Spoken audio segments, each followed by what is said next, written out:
Okay, okay.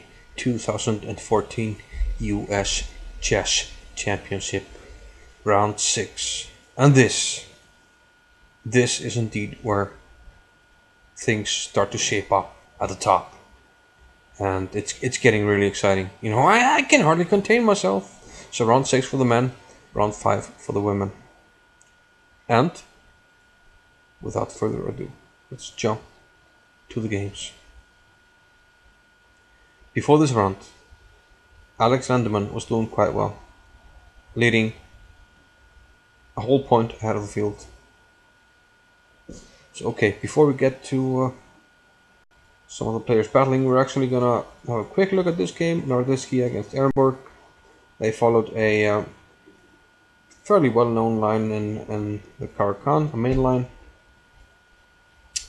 And long story short, this was rather an eventful game. Queen d5 to e4 is a typical maneuver here for black to simplify. That's what it did. Queen to e4. We got the endgame now. Pawn to f5, trying to secure this knight. And eventually black is going to try and attack this weak h5 pawn. That's what it did. Knight to f6. Coming here, attacking this pawn. But white has his own ideas. Bishop e5. He can give up this pawn and then take on f6. Regain the pawn by taking on f8. But we remain with double rook ending, equal pawns, so they simply agree to a draw here. Not much to play for. I mean, rook d3, covering the pawn. No real weaknesses to attack. I mean, if you double the rooks at some point, you know, king c3, cover this, attack this, you just play king f7, cover the pawn, then, you know, nothing going on. And any rook move you can contest here, rook g8, rook h8. So, not the most memorable game. Next game, Kamsky, Onichuk. The two top seeds basically. Okay, Gariev has similar rating as Onichuk, but for a good time now, Onichuk has been, behind Kamsky. He's usually the number 2 seed. If Kamsky and Nagamura play, he's the number 3 seed. Both on +1. And before this game, it was a safe bet that Onichuk would play safely, not,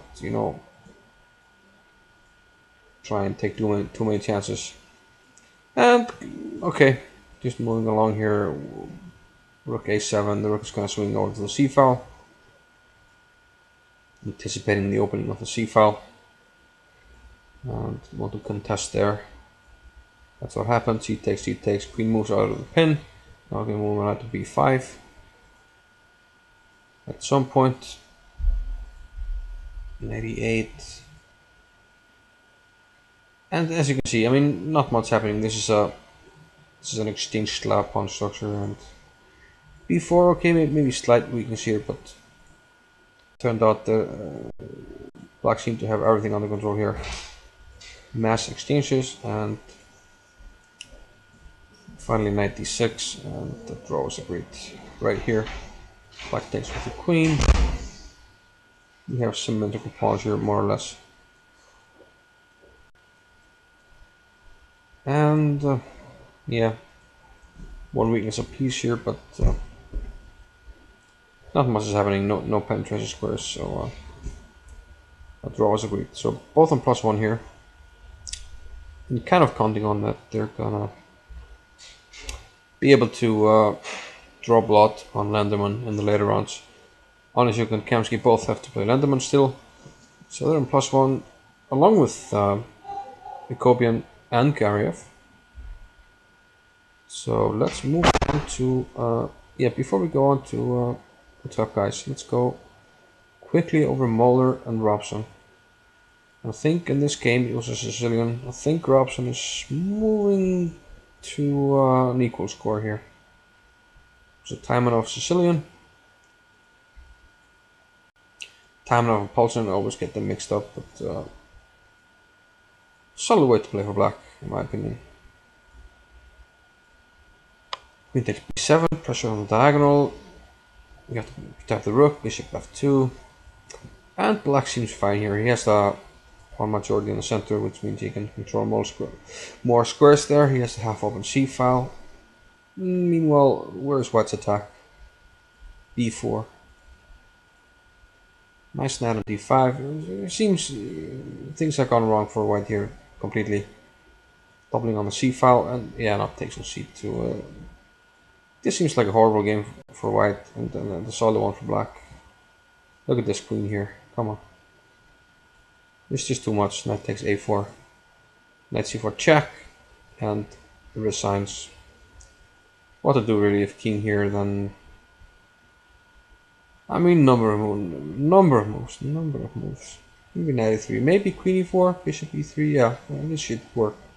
Queen e4, bishop e3, bishop c5, something like this. Could have been something better, but this seems fairly sufficient. And we never have any knight moves because boom, boom, shakalaka. So a nice win for Robson, who knows now moves to an even score. But let's move to Lenderman. Lenderman leading with a whole point before the round. But right here on move 3. Yes, I think because Shankland is mostly playing the Slav or the Grunfeld, so he was already surprised here. Knight f3. And we have a Queen's Gambit declined with bishop f4. Okay, solid for black, but I mean white shouldn't have any problems. The first kind of point where I stopped when looking at this game was rook takes d4. Rook takes d4, queen a5, and rook d1. So white is losing a lot of time here. He's still solid, but can you really lose time like this? Rook d4 and back to d1. And black catches up in development. Knight b6. White still has to move the bishop and get castled. Moves the knight, so black takes on c3. Now we have a weakness on c3 that maybe he can attack. And it seems really solid for black. Can't really, okay, to release tension, we can't really do it. Most likely knight takes d5, and we have double attack here. And if we go like this and attack on this guy. So, yeah. Not bishop e5, but bishop a4 attacking the rook. Rook to b1, and now rook c8. No, knight d7, and now rook c8. Pressure on this pawn, and after takes on d5, it turns out there's no easy way to really protect this pawn. Turned out that this pawn was simply lost. Rook c6 first, then he took on c3. And the only thing white's got going here is the bishop pair, but Shankland, he played a solid game here, knight d6, tactical move, because we have back rank here, so this can't really be taken. So knight e7 check, king f8, still back rank, king e8, still back rank castles, so attack on this to compensate for this. But knight e4, now the knight must move, and yeah, looks solid for black. Still up a pawn, pushing the bishop back. And oh, it doesn't really seem to have any active play. Yeah, and once we get rid of the bishop pair, I mean, what are white's advantages here? Knight on d4 is nice. Okay, that's true, but a4 is being completely attacked here. And you lose this pawn. Okay, if you do nothing else, then we go back here and take this pawn. So 2 pawns now, trying to get counterplay, but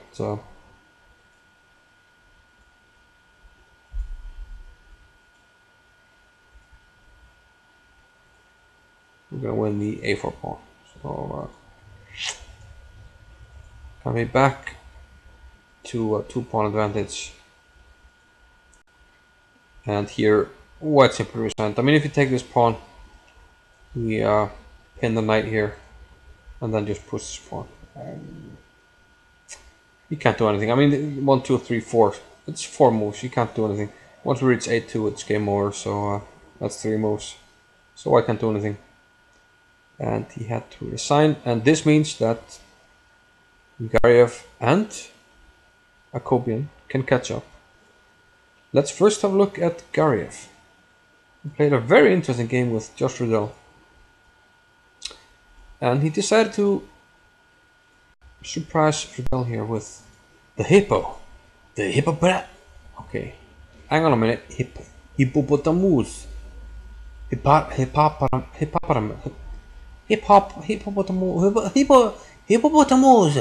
Can you pronounce the hippopotamus? Hippopotamus. The hippo. Okay, I'll stick with the hippo. I can't pronounce hippopotamus. I just can't. I'm sorry. Just can't. So basically the hippo is this setup here, knights here. If you unsettle both bishops, play bishop to b7. This is the hippo setup. Okay. It was slightly delayed because he played b5 eventually, knight f6 and then b5 and put the bishop on b7.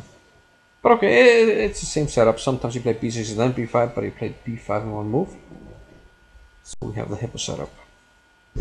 And okay, it looks passive for black, and in a way that's true, but it's also very dynamic. White seems to have good central formation here. Okay, next thing, I think he puts his rook on the central files.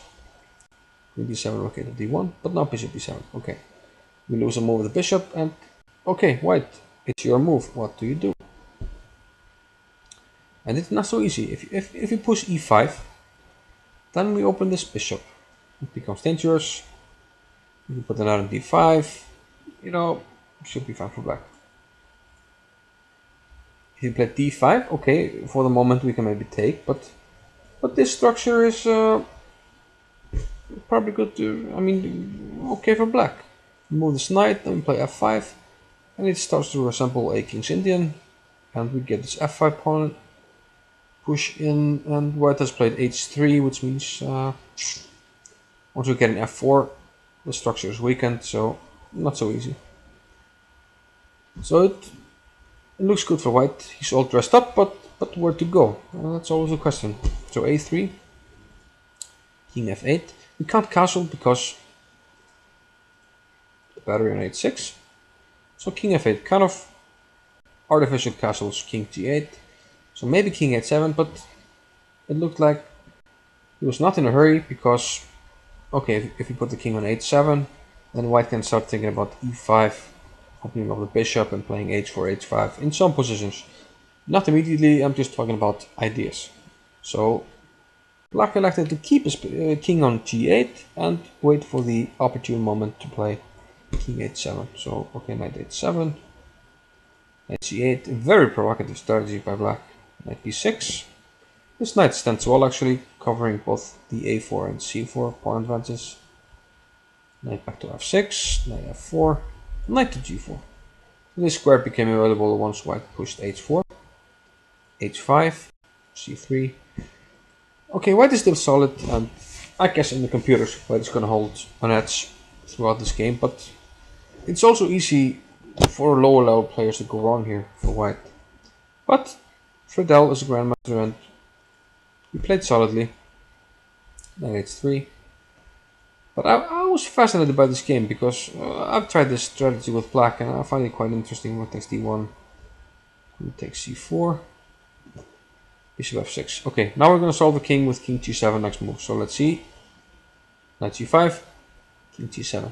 So black has a small trump. He has the bishop pair, but it's maybe hard to activate his pieces. But okay, let's think about it. Bishop on g3, nothing special. Blocked by its own pawns and the black pawn. And the knight on h3 doesn't make a huge impression. So let's see what happened. Rook c1, attacking this, but it turns out we're not really attacking it because rook d8. And now if we take, simply we have back rank issues, right? Because this is covered. Can't do that. So rook d8 defends tactically. So instead f3.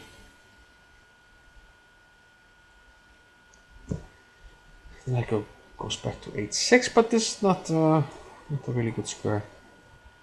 So now we have two knights out of the game, but this knight can easily come back into the game, this bishop as well.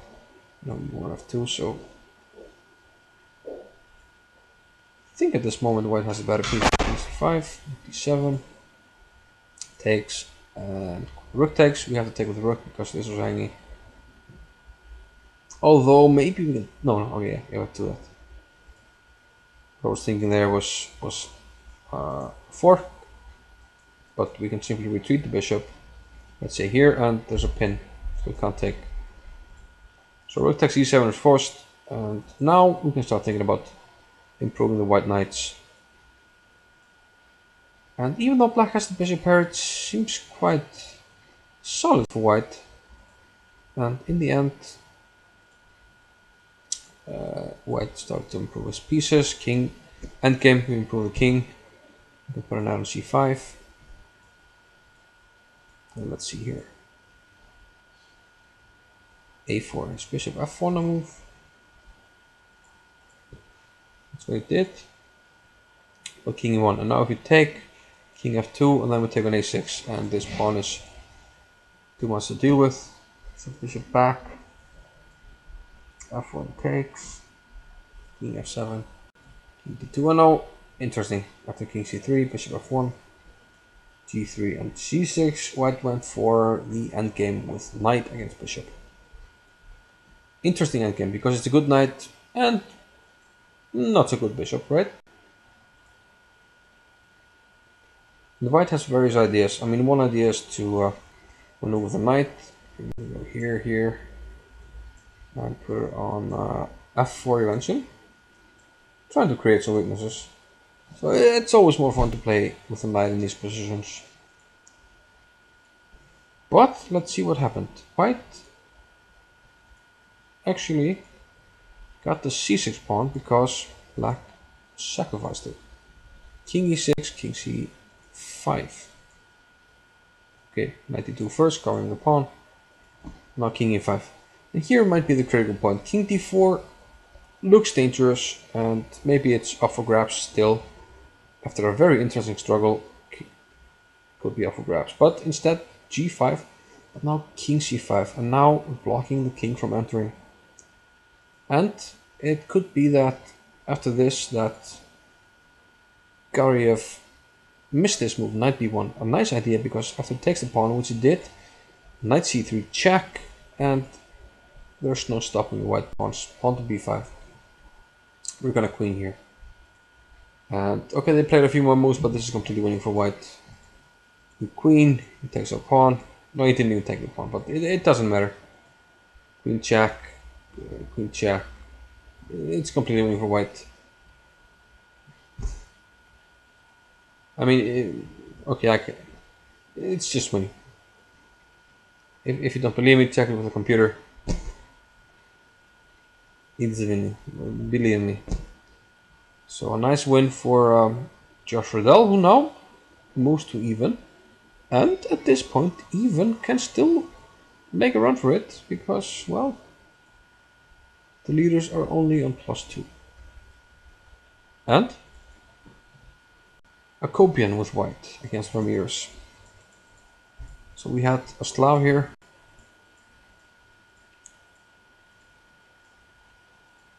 And white got a position where he had bishop pair. Let's see where that happened. Knight takes b4.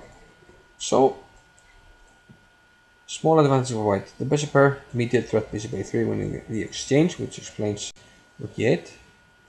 But the thing with positions like this, white can, okay, g3, weaken the king, but preventing knight to f4.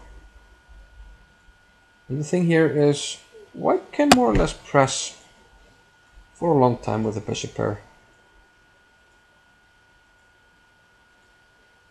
Bishop e2, still he retains the bishop pair, and eventually we'll see him taking over the d file with the rooks. b4, still see, he keeps the bishops, you know, no rush, he's not looking to exchange them. At some point we'll see a nice picture. Okay, he exchanges the queens, And we'll see bishop to b1. Bishop back to c7, covering the b7 pawn. King to e3, moving the king. Rook d7, and now finally I think after rook to d6, rook c8, bishop e1 here. No, f4. Hang on a minute. Now, okay, yeah. So still keeping the bishops. We have the pair of rooks on the d-file. So all the chances lie with white. Basically, more or less, all black can do is play for a draw here. So let's see what happens. f5, increasing the space advantage. Okay, we got this pawn under control. Pressure on the g-file, you know, f6 pawn.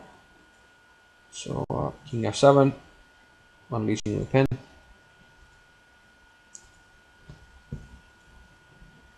And this is a typical position where white can play on and on and on, you know, trying to use the bishops and the pressure to do something. And it seems like Ramirez didn't want to hang around, so he took an e4, sacrificed the exchange for a pawn. And at this point, I wasn't quite sure if and how white wins. Because, okay, how can we improve the rook? We can't really. Okay, this is covered by the knight and the king. Here we can't penetrate with the rook. Okay, if you go to the c-file, we can always play bishop c6. We can swing the king to h5, but once we do that, maybe king g7, maybe. Maybe we don't have to even. I mean, the king comes to h6, h7. What does it do? We can keep the king on f7. So for the moment, it looks like black should have a fortress. King to f7, rook to d6, king e7, bishop c5. So okay, what happens if we just move the king back to f7? I don't know. Maybe we just have a fortress. I'm not sure. Do we have this? But okay, but maybe it's possible. But okay, if you still keep just moving this guy back and forth on this diagonal, there's no real penetration for the king. Can we do something like? Okay, let's say we move bishop. Maybe this is the way to enter. We still move the king. I'm not sure, you know. Still no penetration for the king. I mean, the knight is covering this and this. Bishop is covering this. So if you just move the king back and forth, how does white improve? I'm not sure. So that's why I'm surprised that Ramirez took on c5. Maybe I'm missing something obvious, but you know, for the moment it looks like it's close to a fortress. Maybe he thought this was a fortress as well, but turns out that it's not. Here he maneuvered around with the rook, and eventually some of these moves are just to gain time on the clock. And now eventually he won the f6 pawn and the g5 pawn. Yeah, and the problem is that the rook d6. We win. The bishop has to keep on this diagonal to stop the f pawn. Sorry about the diagonal, but you get it. So now he gets the b7 pawn, and now it's just king takes g5. It's game over because we just walk back with the king. We're in time with the king, and then we move the f pawn. Nice move here. f6. We take on b7, then f7. King a2. Move the king. Not much that what can do. Let's say we move the pawn. Now we move in here. Right. And what can you do? I think we can make a check here. Another check. And we can't move the pawn because we mate. So nicely done by Akopian, and this means that Akopian and Lendeman are leading on +2, followed closely by Onishuk and Kamsky. So things are heating up quite nicely for the men. Meanwhile, on the women's side of things, 1, 2, 3, 4, 5. Yeah. Let's start with Zatonskih against Swaran. Swaran with white, the young 13-year-old, rated only 1900, but obviously that's on the way up. Potentially exponentially. Potentially exponentially. So Zatonskih decided to go for a solid French here. I think that was suggested by her husband, Daniel Friedmans, who is a German grandmaster, originally from I think Latvia, but okay. And surprisingly here, c5 takes and knight c6. And out of the blue here, okay, bishop a6, nice tactical move, but bishop a8. And all of a sudden, black is fully mobilized, and we have really annoying pressure on the kingside pawns. So if we try to relieve the pressure, there's pressure here, so like rook g1. What about something like queen h4? Pressure here. And it's a little bit tricky. I mean, h3 is a weakening move.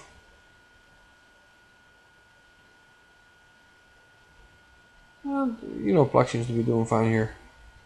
So it looks like from the start, Zatonskih was aiming for a simple endgame with perhaps a small edge. So queen c7. Okay, now we can't take because this is attack, but possibly Swaran overlooked bishop takes g2. And this we can't take because queen e1 is immediate checkmate. So black won a pawn here, b3, creating luft, but now we retreat the bishop. Rook g5, cutting off the queen from defending the rook, but moving the rook. And note that we can't win black material because just queen takes f4, winning the rook. So queen e5, queen bishop back to g6. So black's off a pawn here. So should be more or less smooth sailing from here. But okay, some hint of counterplay from white. Attack on e6, but we're covering it. So black's off a pawn, should be technically winning in the end. But okay, I mean, still some work to do. But fortunately for black, around this point, queen d1, and here after a4 Swaran blundered with bishop b5. Actually a3 is the best move, introducing the rook next with rook a8, but the most simple is queen b1 and queen takes b5. That's what she did. Second best move, but good enough. Black wins a piece, and it's really no question. Queen d6, jack, rook b4. I mean, she played a few more moves, but it's just a piece. And finally, Swaran assigned, so a nice win for Zatonskih.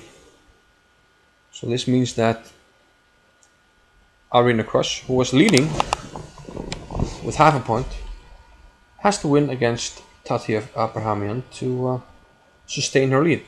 But she's playing black, and Tatiev has been playing well recently, gaining her IM norms. So it could be a tough game. So we have the Sicilian Kalashnikov. That's where the knight is not on f6, and we'll play this quick bishop g5. Same structure as in the Sveshnikov, but the difference is it's not yet on f6. So okay, black wants to exchange the black squared bishops. This means some weaknesses for white on the black squares in particular. So let's see how things transpire. Knight to d4, utilizing this weakened d4 square. Castles, king h1, preparing f4 at some point. Here it comes. E takes d5, f6, b4. So yeah, I mean it's a complex game. Tricky to get into it at this point, but we reach this position and now queen f2. Thinking about knight takes d4 in some positions, trying to get a weak pawn here. But white also has weak pawns, so it's strategically complex. I'm not really sure even who's better here. Should be noted that a move such as rook a4, then we have this trick here, knight takes e5, utilizing the pin. Instead, yeah, rook e8, unpinning, staying solid, h6, rook to h3, queen to b7, pawn takes e5, pawn takes e5, and now knight takes d4. Okay, white wins the pawn here on d4, but black gets one right back with rook takes a2. So it looks simplified, but it's still really interesting. And there are some tricks. After rook g3, okay, this enables the pawn to move, because if we moved it before, we had mate on g2, so covering the mate. Rook e2, pressure on second rank. h3, creating luft. At this point, both were short on time here, so important to create the luft. So rook d2, attacking the queen. But now, queen c5, interesting move. It looks like black can take here, but look at below. Queen f8 check. And okay, there's mate here, so we have to interpose. But now, rook takes. Now the luft becomes important. There's no back rank issues. And okay, if you take here, then checkmate 1. And if you take here, look, we can't cover g7. There's attack on g2, but we cover it. On the other hand, black can't cover g7, so white looks good here. Tricky for black. So she didn't take on d5. Also takes with a rook. It's even worse here because rook takes f6. And this is really tricky because we have the mate threat here. So if we make like bad move like this, then rook takes h6. If pawn takes, mate 1. And if king takes, rook takes this one takes here. And if king takes, then queen h8, also checkmate. And it turns out black has only one move to survive here. And this would have been really difficult to see on temporal rook here. And it looks like white might have this move. But again, this is, I mean, who's gonna see this with black in temporal? Black has this move. And it's like, give me a break, you know, rook takes, then queen takes mate. So king h1, and now we can start checking with the queen like here, or the rook, most likely queen b6, and it's very problematic for white. He's losing.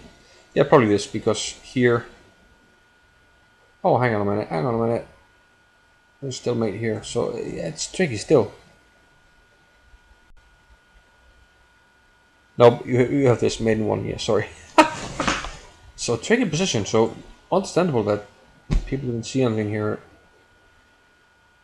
The best lines in turn table. So rook takes d5, I mean, who's gonna play that? So she played king h7, you know, just really getting out of any tricks here. Now you play rook a8 if you go there.